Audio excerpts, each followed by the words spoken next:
lots of two projects, both of which are finished, but they're very different, and they sort of illustrate, I think, I'm sort of an economic historian, which is, and a lot of what I do is go back and pull data sets out of the archive and sort of use them to test economic sort of theories. And so I think a good illustration of this is this paper on contract enforcement in late 19th century England. So generally we're taught in economics that free labor markets are important for industrial development, that it's important to have like a large body of workers that are free to move between employers in order to get an industrial sector going.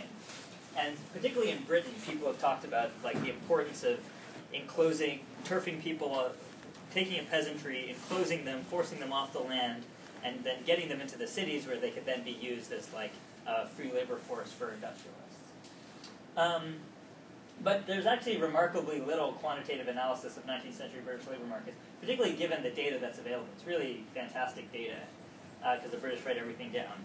And so we think this paper has a contribution just assembling all of this data. And master and servant law is particularly understudied given its application everywhere from like Assam in India to South Africa to Barbados to Canada to the US. It's basically used all over the world because it's exported wherever the British Empire goes.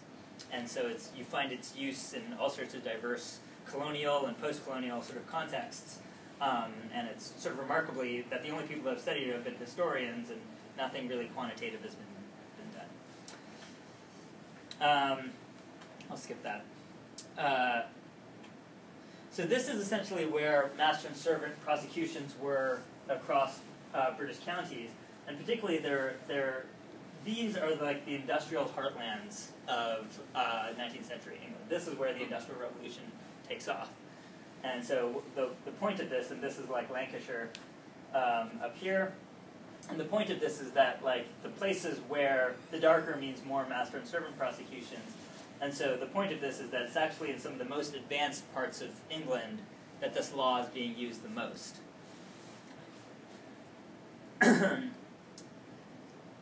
And so what we essentially showed, we collected a pile of data on what were the causes of prosecution of master and servant law, and overwhelmingly, so there was a provision in the law that they could prosecute you for shirking on the job, for being negligent, and then they could also punish you under the law for absconding, which is like leaving without permission, and that's overwhelmingly the fraction.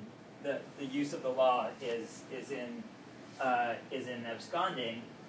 And then there's also what's going to be really important is that you can also use master and servant law to break strikes.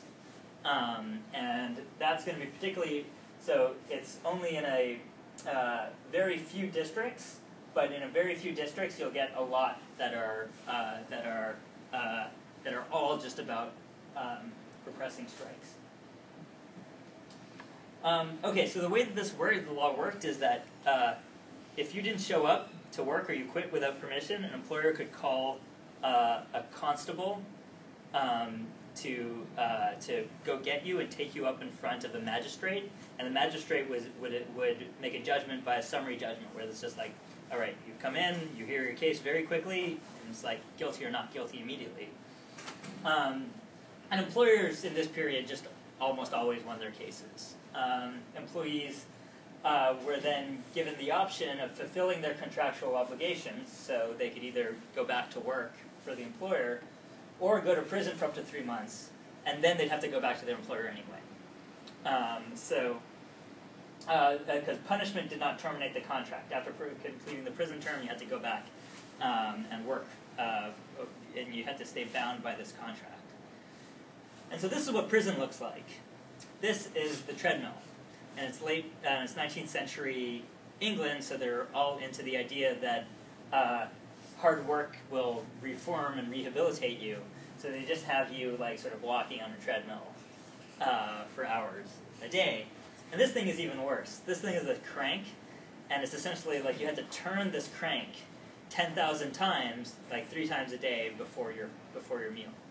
And sometimes the crank was like a wheat grinding crank, but often the crank didn't do anything. It was just like you had to grind this crank. And so this is like Victorian England era punishment. Did it generate electricity?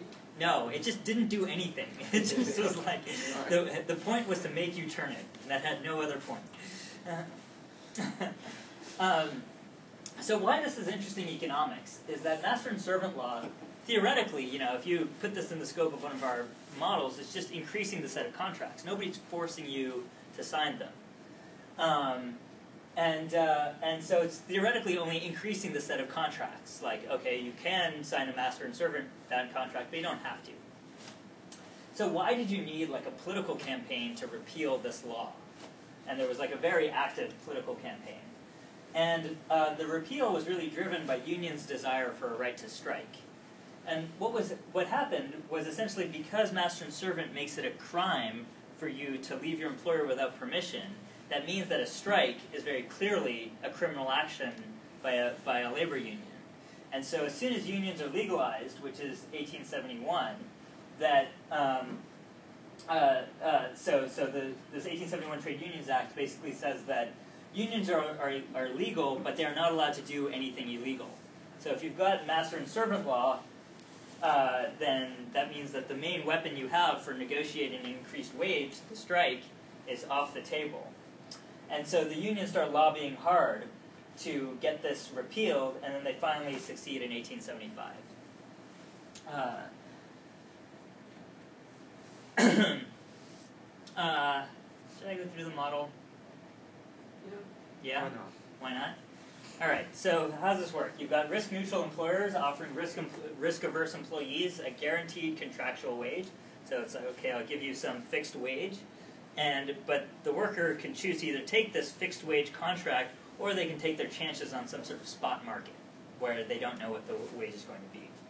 And the spot market wage is determined after some labor demand shock is kind of realized, where you find out what the going wage on the spot market is. And so after the spot market wage is realized, the employee chooses whether or not to breach the contract. And then if the employee chooses to breach the contract and leave, the employer can choose whether or not to prosecute. And a prosecute sort of has a bit of a cost, and it's not 100% sure that it's going to work. So it's uncertain whether or not you'll get your employee back. And so what we sort of show in the paper is that there's an equilibrium in which an employer offers a contract, the worker says yes, and this is because this is when the employee is sufficiently risk averse and the joint costs of prosecution are not too great. And the importance of the risk aversion is like, well, this worker might be willing to tie themselves to an employer in order to avoid running having to bear the risk of the spot labor market where they're not sure what the wage is. And so what's going to happen is employers are going to offer a contract, and they can threaten to prosecute for a breach when the spot market wage is sufficiently high. So it's like when the outside labor market is really, really good and there's a really high wage, then that's exactly when an employer wants to like keep his worker back on his in his factory making the contractual wage, because replacing that worker would be actually really expensive. And employees are going to accept this contract, but they're going to breach it, even though they know they're going to get prosecuted if the outside wage is really high, because they're like, okay, I'll take my chances. And so this is what the equilibrium looks like as a function of the spot of the outside wage. And so there's this W bar is the contracted wage. So as the spot market wage is below the contracted wage, you're like, the employee has no reason to leave. When the outside wage is greater than the contracted wage, then the employee has like an incentive to breach the contract, and so they leave. But it's not yet worth it for the employer to prosecute the worker. But then, once the outside wage gets sufficiently high up here, then it starts to make sense for the employer to prosecute the worker, because the costs of replacing that worker are much higher. And but that's only if the worker breaches. And so now, because the employer is threatening to prosecute, the employee stops breaching. Until the wage gets up to here, in which case the employee is going to try to breach the contract because they might get this outside wage that's really high, but the employer is also going to play prosecute and try to keep them. Yeah. From what you were explaining before about the history of it, it didn't sound like the cost of prosecution was particularly high. Is this change just to like make it more compatible with how we now see like litigation in labor markets? No, the idea is that the cost doesn't have to be too like. We need a restriction that the costs aren't too big for this equilibrium to exist. So the idea is that it's just like otherwise it's not interesting. Otherwise you just always prosecute if there's no cost. And I think it's true that it still was a pain for an employer to like call in a constable, go to a magistrate, and all that. And is it like a joint cost? Like we would see? Well, so there's one cost. There's a cost that the employee gets if they breach and they're prosecuted and found guilty, and that's one cost. And then there's another cost that the employer pays to like bring the worker in front of the magistrate. And so like those two costs need to not be too high. Sure. Yeah. Like, what's the time scale on the wage in this model? We're thinking annual. Okay. Why? Well, like, I mean, when presumably, like in some of these places, like when wages were so low and they had no sort of savings or something, I mean, wouldn't they maybe sort of be thinking on like a sort of like weekly wage or something like that, or something much shorter, and not really? And so basically, I'm saying that like the outside wage needs to be so high for them to take the risk of breaching the contract that like it would just be sort of unrealistic. Yeah, so I think you should think about it like you're, so don't take the timing super seriously, but it's like certainly on the scale of a year is what we're thinking. It's just that when these workers are poor, but they're not like destitutely poor. This is actually like, these are urbanized workers and they're not like, they're not desperate for necessarily any work. Their wages are for poor people, but it's not like I wouldn't think of this as like developing rural country level poor. They're richer than that. So we're thinking, and the data that we have at the end of the day is going to be annual data. So we get some predictions here. The prosecution should co-vary with this labor demand shock because as the outside wage goes up, basically the incentive for somebody to breach and for the other person to prosecute both go up. But then after this law is repealed, the long term, these contracts are going to unravel. So with repeal, we mean we can think of it as like the cost of prosecution go way up. Like it becomes impossible to prosecute. And so what we'll then see is that this range where now it's no longer the case that the employer is going to offer this guaranteed wage because I can't guarantee that you're going to stick around during the high wages, so I'm not going to keep you around during the low wages. And so then what we should get is that average wages should rise because there's no longer this insurance component in the fixed wage, like where basically so essentially in this range here, when the outside wage was below the contractual wage, the worker was still making W bar, even though the outside wage was lower. But now, if this contract just goes away, they now just get the spot market wage, whether or not that's low or high. And so that means that they're going to get a much more strong correlation between labor demand shocks, which I'll tell you what they are, and wages.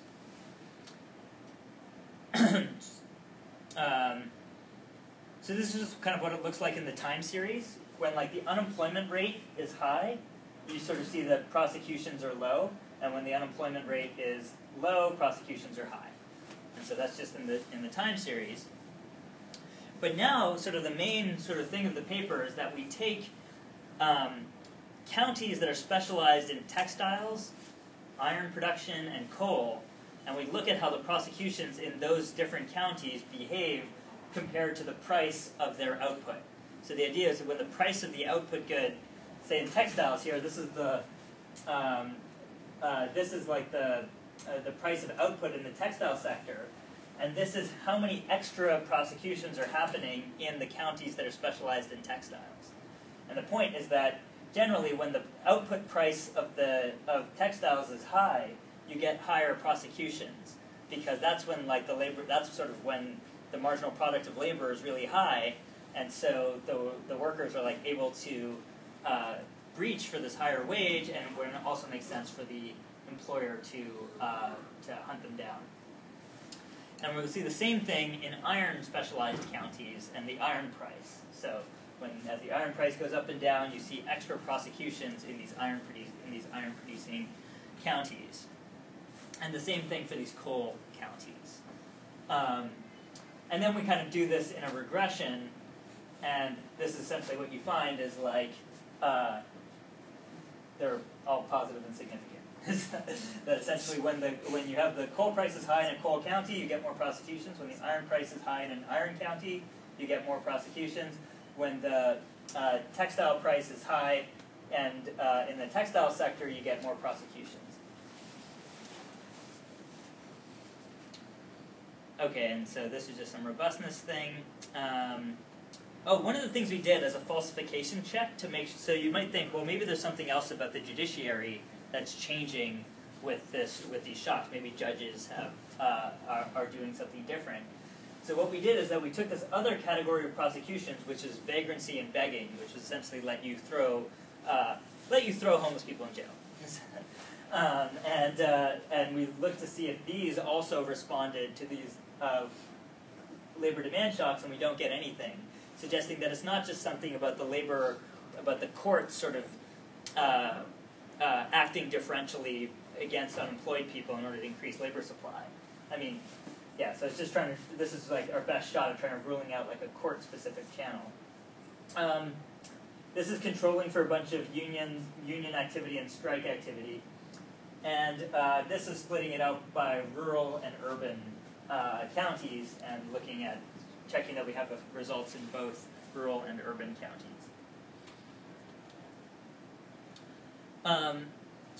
Okay, now let's look at repeal. So what we're going to do is we're going to take, so repeal happens in 1875, so we're going to look post-1875, and we're going to interact that with the average number of prosecutions that county had before repeal. Do you guys, when I say county and year fixed effects, you guys know what that means? So, okay, so we're controlling for county and year fixed effects, so this is a difference in difference estimate. And this is sort of what the picture looks like, is that following repeal, you sort of get this gradual increase in wages and the increase is larger in those places that have been using a lot of prosecutions beforehand, suggesting that these are where wages were kept down and now they're lifted, and then you see wages grow more. And so then what we do is that we sort of have this other prediction about that essentially, because you've got this contracted wage before repeal, that you're not fully experiencing the labor demand shock in your wage. So the idea is that essentially, if the outside wage is really high, then if the outside wage is really low, then you're okay, I'm going to stick with my employer. As the outside wage increases, you start breaching, and then you start getting that higher outside wage. But then if the outside wage gets really, really high, then your employer starts prosecuting you, and so you stop leaving the contract, and then if it gets even higher, then you start breaching again. So it implies this non-monotonicity in the responsiveness of the wage to these labor demand shocks. But then, after repeal, you should get this monotonic relationship between labor demand shocks and the wage. So let's check this. So this is what it looks like in the text. So we take these textile price effects and regress them on the wage, and this is what it looks like before repeal in the textiles, so non-monotonic, and this is what it looks like after repeal in the textiles, where it's monotonic. And then similarly, when we do it for iron, we get again this non-monotonicity. It's not super stark, but this is the most significant part of that graph, so it's okay. Yeah, this is 19th century data here. So, and then again, following repeal, you get sort of an increasing relationship where it's significant. And this is sort of the same thing for coal. Again, it's sort of non-monotonic here, and at least it's like much less monotonic here than it is over there. And so that's sort of the predictions of this model, is that essentially you expect a much flatter relationship between these labor demand shocks and the wage before repeal compared to after repeal, because now these workers are bearing the full effects of these shocks. So this is that same result in a regression. You know, I think I can conclude on this thing unless you guys have questions, and then I can talk about the other thing. But so this is like essentially showing that these prosecutions under master and servant law respond to these transitory labor market conditions, and then the ability to do these kinds of prosecutions affect the labor market. They keep average wages down, but they provide insurance against labor market fluctuations. And so the reason that you needed to get rid of these laws politically was because they sort of turned off this right to strike, and that's sort of a component of this of what's going on here, is that behind the scenes here, why they had to get rid of the law is not necessarily because the law was just repressing wages, although it was, but it's particularly because it was turning off the ability to collectively bargain. And so we think this is like useful in that it affects how we think about the 19th century British labor market, which basically everybody sort of thinks of the 19th century as this period of like deregulated, free-for-all labor markets in contradiction to our heavily regulated 20th century labor markets. But this is the kind of regulation that you had before you had like modern day labor market regulation. It wasn't this kind of competitive Econ 101 market. It was a market in which employers could throw workers in jail for breach of contract. And this is true not just in Britain. So I have other work on this. So they use master and servant is brought back in the U.S. South after the abolition of slavery, and it's used to regulate sharecropping contracts. And it's basically the same sort of provision that it makes it a crime for you to quit your sharecropping contract, and it's only really enforced against black workers if you had agreed to a contract beforehand. So, and it's even used in the U.S. North prior to the American Revolution. It's an interesting thing about how the U.S. North just stopped enforcing master and servant law after the American Revolution. They basically gave it up, except, and this is sort of what I'm currently sort of thinking about, is like the late 19th century in New York City and in Massachusetts, in Cleveland and Chicago, that master and servant law is brought back again, but it's used only as a strike-breaking tool. In the U.S. is like they're using provisions in master and servant law to make strikes illegal, and so labor unions are then looking to the 13th Amendment as like their legal defense against master and servant law, and they're arguing that, and this never really takes off, but they try the legal argument that says us not having the right to strike is similar to indentured servitude. And the legal argument is going through, because they're using master and servant law to turn off the right to strike, that the defense is then the 13th Amendment to guarantee sort of this right to strike. And so that's kind of like a bit of an overview on master and servant law.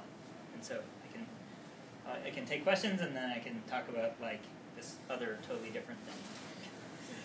Is there any way to pin down the sort of relationships that you see in the residuals, like what they should look like where the non-monotonicity should be a little bit more? Or not with this data. I mean, this is county-level data from 19th century England, where the wages are totally patchy, and we had to cobble our wage series out of like 10 different data sets and stuff. So I think if we were working with 21st century data, we could probably say a lot more, but we're working with 19th century data. So it's the nature of the beast.